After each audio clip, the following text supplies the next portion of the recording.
ಇರೋದು ಲೆಕ್ಕ ಆಗ್ತೈತೆ. ಬಟ್ ನಮ್ಮ ಸಮಾಜದೊಳಗೆ ನಮ್ಮಲ್ಲಿ ಈಗ ಎಲ್ಲ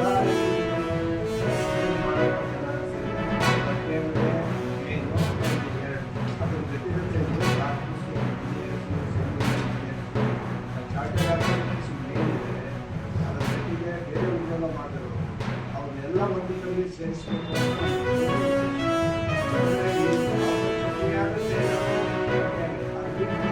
ಯಾರು ಇಲ್ಲ ಅನ್ನೋ ಉದ್ದೇಶ ಇದನ್ನ ಸ್ವಲ್ಪ ಎಷ್ಟು ಮಾಡೋಣ ಅಂತ ತಿಳಿಸಿದ್ರೆ ಸಮಾಜಕ್ಕೆ ಮೂರು ಮೂಲೆ ಇರುವಂಥ ಧರ್ಮಗಳನ್ನ ಸೇರಿಸಿ ನಮ್ಮ ಬಾಪೂಜಿ ಸಮುದಾಯ ಮಠದಲ್ಲಿ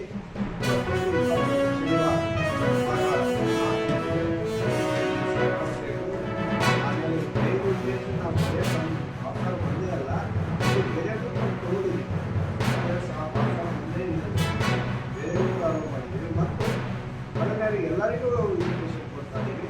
ಎಲ್ಲ ಜನಕ್ಕೂ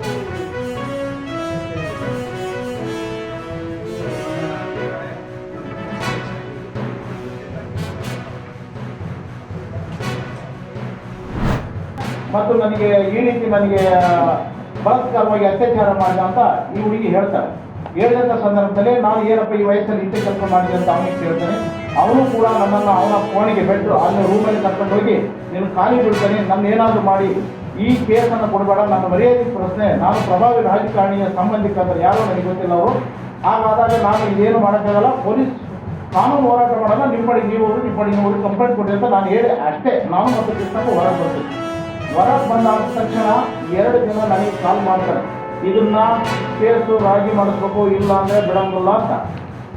ಆಗ ನಾನೇನು ಮಾಡ್ತೇನೆ, ನನಗೆ ಅದು ಸಂಬಂಧ ವಿಚಾರ ಅಂದಾಗ ನನಗೆ ಗೊತ್ತಿಲ್ಲದೆ ಇವರು ರಿಟೈರ್ಡ್ CP ನಾಗರಾಜ್ ಆಚಾರ್ಯವ್ರ ಇವರು ಹೋಗ್ತಾರೆ, ಈ ಸಂತ್ರಸ್ತೆ ಹೋಗ್ತಾರೆ.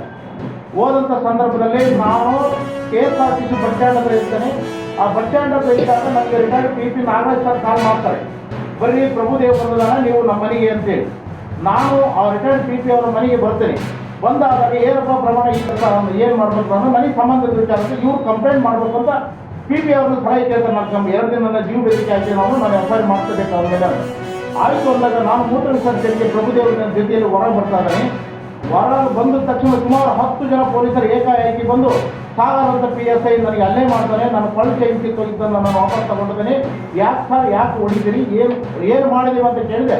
ಇಲ್ಬಾರ್ಲೆ ಅಂತ ಹೇಳಿದ್ರು. ಮತ್ತೆ PP ಅವ್ರ ಮನೆಗೆ ಕರ್ಕೊಂಡು ಹೋಗ್ತಾನೆ. ಅವ್ರ ಮನೆ ಹೆಣ್ಮಕ್ಳು ಹೇಳ್ತಾರೆ, ಇಲ್ಲಿ ಯಾವುದು ಗಲಾಟೆ ನಡೆಯೋಲ್ಲ ಅಂತ ಆ PP ಹೆಣ್ಮಕ್ಳು ಹೇಳ್ತಾರೆ.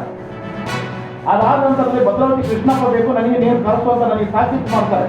ತಾಕೀತು ಮಾಡಿದಾಗ ನಾನು ಕೃಷ್ಣಪ್ಪನವ್ರನ್ನ ಆ ಸ್ಥಳಕ್ಕೆ ಕರೆಸ್ತೇನೆ. ಕರೆಸಿ ಆದ ನಂತರದಲ್ಲಿ ನಮ್ಮನ್ನು ಒಂದು ಜೀಪು ತರಿಸ್ಕೊಂಡು, ನಮ್ಮನ್ನು ಪೊಲೀಸ್ ಜೀಪ್ ತರಿಸ್ಕೊಂಡು ಯಾವುದೇ WPC ಇಲ್ಲದೆ 7:30 ಸುಮಾರು 7:30 ಗಂಟೆ ಸಮಯದಲ್ಲಿ ಈ ಹುಡುಗಿಯನ್ನು ಜೀಪಲ್ಲಿ 2 ಪೊಲೀಸ್ ಕಾನ್ಸ್ಟೇಬಲ್ ಕುಂದಿಸ್ಕೊಂಡು ಕರ್ಕೊಂಡು ಹೋಗ್ತಾರೆ. ನಮ್ಮನ್ನು ಕಾರಲ್ಲಿ ಕರ್ಕೊಂಡು ಹೋಗಿ sub inspector PSI Shilpa CPI ಅವರು ನಮ್ಮನ್ನು ಎನ್ಕ್ವೈರಿ ಕೇಳ್ತಾರೆ. ಏನಾಯಿತು ಅಂದರೆ, ನೋಡಿ ಮೇಡಮ್ ನನಗೆ ಇವರಿಗೆ ಯಾವುದೇ ಸಂಬಂಧ ಇಲ್ಲ, ನಾವು ಆ ಪ್ಲೇಸ್ ಹೋಗಿದ್ದು ನಿಜ, ಹೋಗಿಲ್ಲ ಅಂತ ಹೇಳಲ್ಲ. ಈಗ ಹೋದಂಥ ಸಂದರ್ಭದಲ್ಲಿ ಈ ರೀತಿ ತೊಂದರೆ ಆಗಿತ್ತು, ನಮ್ಮ ಕಡೆಯಿಂದ ಅವ್ರು ಬಿಡಿದಾಗ ನಾವು ಬಂದಿದ್ದಾರೆ ಅಂತ ಹೇಳಿದ್ವಿ.